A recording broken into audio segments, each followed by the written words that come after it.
kasih Anda masih bersama kami dan Sapi yang mengangkat tema tentang cinta Rasulullah dalam episode berikut ini. Dalam segmentasi berikut ini, Kiai Haris Hakam akan menjelaskan kepada kita salah satu metode berdakwah Rasulullah adalah dengan toleransi. Bagaimanakah pada saat itu Rasulullah tidak memaksakan apa yang dibawanya? Bagaimanakah memaknai toleransi dalam hal ini? Silakan. Assalamualaikum warahmatullahi wabarakatuh.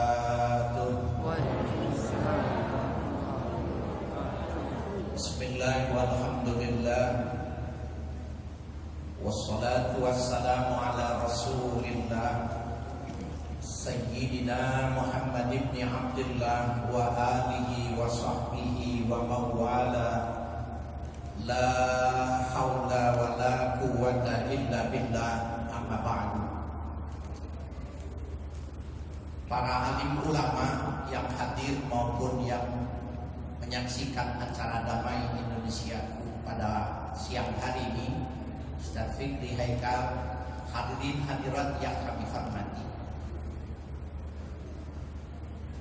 Dalam beragama itu harus lahir fanatik. Walaupun fanatik yang di dalam Islam disebut dengan at-ta'assubud dini tidak sama persis dengan fanatik yang kita kenal. Fanatik di dalam Islam itu lahir dari cinta yang kokoh, cinta yang kuat. Orang beragama kalau tidak punya sifat fanatik, maka dia akan menjadi tasawuf, menggampangkan urusan agama. Tidak peduli, kepekaan rendah. Kalau tadi Ustaz Fikri menjelaskan bahwa kepedulian, kepekaan kita sebagai seorang muslim terhadap sebuah penghinaan itu refleksi dari sebuah kecintaan kepada Rasul. Bu, ibu kalau suami ibu diajak kondangan sama ibu, kemudian matanya nengoknya ke kiri aja, di situ ada yang cantik, ibu marah? Tuh, nggak marah? Alhamdulillah, ya begini bagus nih Ustaz Afif. Itu refleksi cinta. Ketika kita marah, itu dari kecintaan. Itu yang melahirkan fanatik yang bagus. Di dalam perspektif Islam itu, atas ata'assubu lil haqqi la mura'a fihi mamduh bi syarti adamil iqrari bil akhari. Fanatisme agama itu ketika fanatik kepada sebuah kebenaran yang berangkat dari bukan karena ada tendensi, itu terpuji. Bi syarti adamil iqrari bil akhirin, dengan syarat tidak melecehkan, tidak menghina, tidak mengecilkan, tidak menganggap jelek orang lain ketimbang dirinya. Jadi fanatik tidak sama, fanatisme itu tidak sama dengan chauvinisme. Ibu tahu yang namanya chauvinisme ini, lahir istilah chauvinisme ini dari seorang yang namanya Nicholas Chauvin. Siapa nih Nicholas Chauvin ini? Pengikut ya seorang jenderal yang jadi kaisar.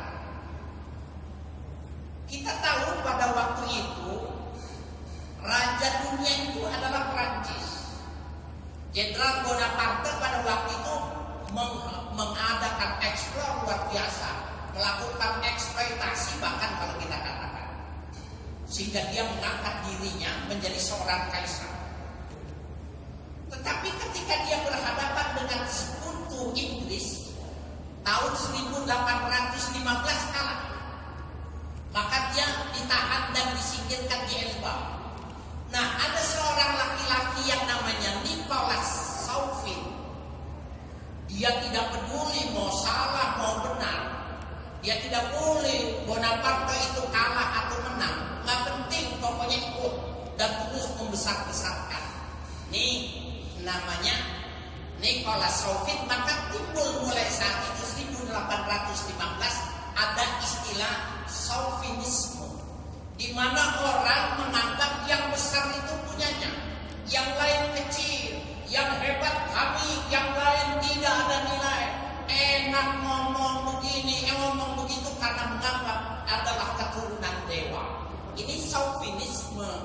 bukan fanatik.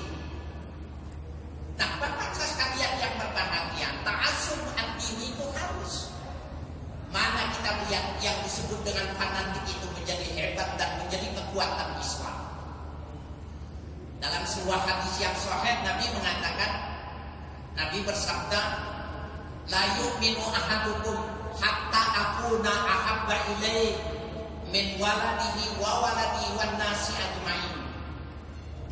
Tidak sempurna keimanan seseorang sampai aku, kata Nabi, lebih dia cintai ketimbang ayahnya, lebih dia cintai ketimbang ibunya, dia cintai anaknya termasuk ketimbang dirinya sendiri. Ini adalah fanatisme atas ta'assub lil haq namanya. Keberpihakan terhadap kebenaran ini harus. Benci kepada orang yang membenci wajib hukumnya.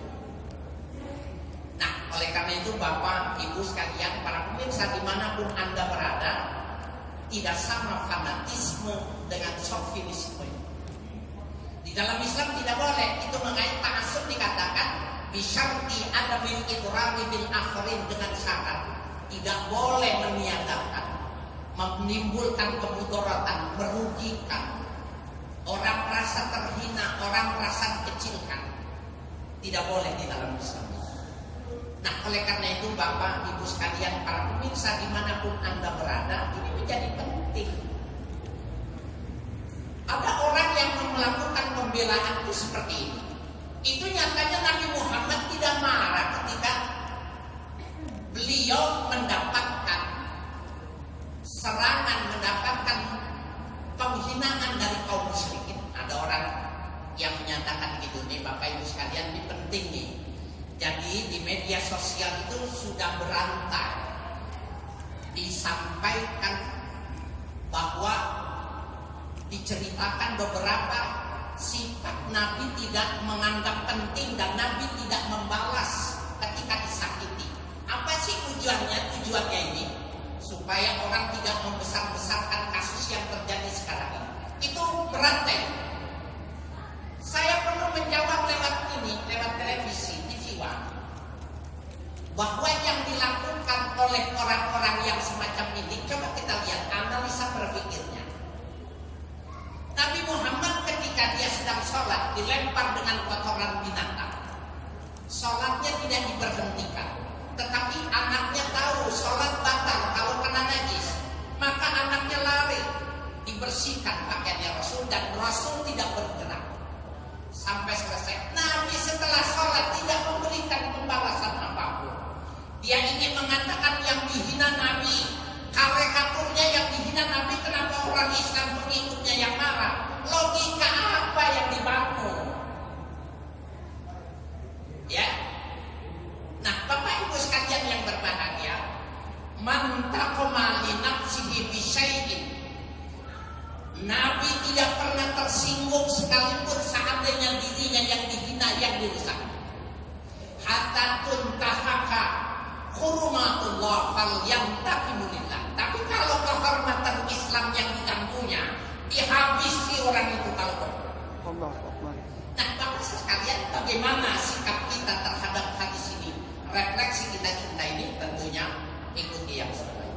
Baik, terima kasih Kiai. Pemirsa yang dirahmati Allah, beginilah ketika kita menerjemahkan apa yang ditunjukkan Rasulullah kepada diri kita, baik ucapannya, perbuatannya, kita harus hati-hati dalam maknanya. Insya Allah kita akan jelaskan dalam segmentasi berikutnya. Damai Indonesia.